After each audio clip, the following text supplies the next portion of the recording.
Quick demo of the Pano feature here on the Dwarf 3 Smart Telescope.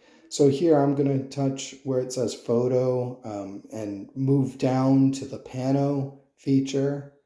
And then I'm going to select and basically hit the play button. And it's going to go ahead and do a 360-degree panorama. And I guess it's doing all of this automatically for me. Let's see here. So it's going to take a series, it looks like, of 9 photos.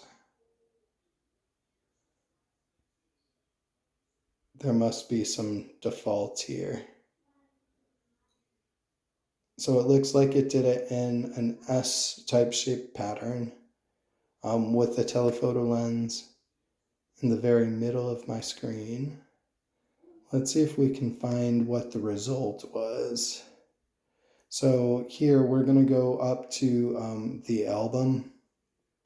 So click album in the top right hand corner. I'm going to click on the result of that pano. Let's see. Maybe it needed time to actually assemble. Yeah, here we go. So it used the telephoto lens and did that 9 panel and assembled them together for that panoramic shot.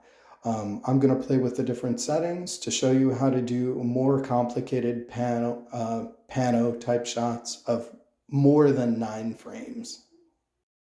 I found that if while you're in pano mode, hit the function button, and then you have the option of range, so you can increase the number of rows or columns that will form the picture around the center of your view.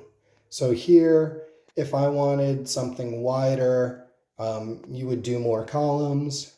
So, and then if you wanted something